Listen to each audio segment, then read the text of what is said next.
Hello दोस्तों, नमस्कार। आप सबका स्वागत हो हमारे यूट्यूब चैनल पे। और मैं आप सबके लिए लेकर आई हूँ व्रत कथा जो 27/7/2026 को है। आषाढ़ मास के लास्ट प्रदोष महाशिवरात्रि है, जिसके लिए मैं लेकर आई हूँ व्रत भी और पूजा करने की विधि भी। तो मैं आइए आप सबको पूजा व्रत का विधि कथा सब सुनाती हूँ। उससे पहले मैं आप लोगों को अपनी डायरी के साथ मिलवाती। ये है मेरी डायरी, जिसमें मैं हर पूजा पाठ की विधि नोट करती हूँ और साथ साथ उसका कथा भी। मैं इसी डायरी से आप लोगों को इसका कथा सुनाऊंगी। तो आइए मैं ये कथा सुनाती हूँ, आरंभ करती हूँ कथा को। बहुत समय पहले की बात है, एक नगर में एक ब्राह्मण रहता था, जिसकी पत्नी विधवा हो चुकी थी और उनका एक छोटा बेटा था। पति की मृत्यु के बाद ब्राह्मणी पर दुखों का पहाड़ टूट पड़ा।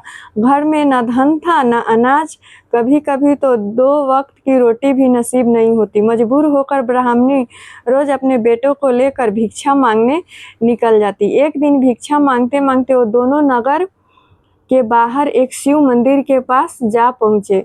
थकान से चूर ब्राह्मणी वहीं मंदिर के बाहर बैठ गई। तभी उन्होंने देखा एक घायल राजकुमार जो अपने राज्य से निकाला गया था वहां से गुजर रहा था। ब्राह्मणी के मन में दया जागी और उसने उस राजकुमार को अपने साथ रख लिया जैसे वे खुद उसका बेटा हो। मतलब ब्राह्मणी ऐसे मानने लगे उस राजकुमार को जैसे उनका खुद का बेटा हो। दोनों बच्चे साथ खेलते साथ बड़े होते।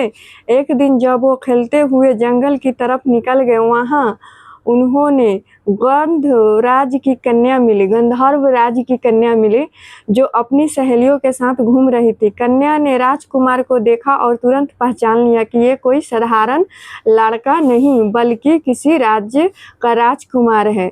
उसने अपने पिता को इस राजकुमार के बारे में बताया। गंधर्व राज ने अपनी विद्या से देखा, मतलब आंख बंद करते लोग त्रिनेत्र से असत से देख लेता था लोग पहले।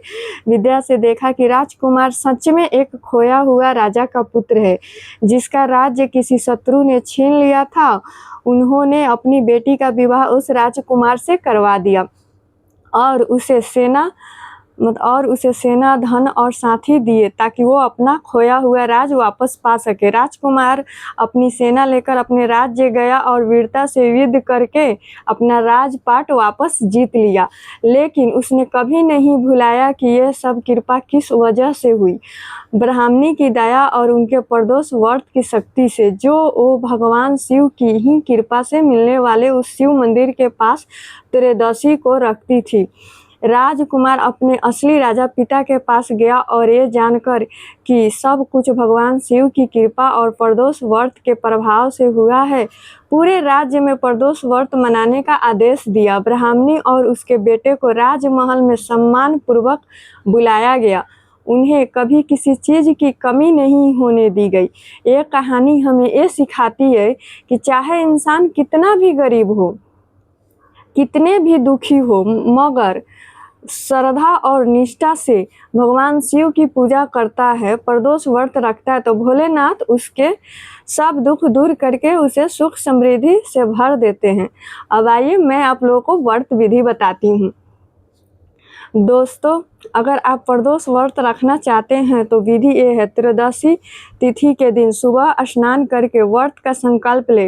दिन भर फलाहार रखें, निर्जला व्रत करें, सूर्यास्त से पहले फिर स्नान करें और साफ वस्त्र पहने। प्रदोष काल में यानी सूर्यास्त के लगभग 2 घंटे पहले और बाद के समय शिवलिंग पर जल चढ़ाएं। यानी सूर्यास्त से 2 घंटे पहले या लगभग बाद के समय सूर्यास्त पर जल चढ़ाए। दूध और बेलपत्र अर्पित करें।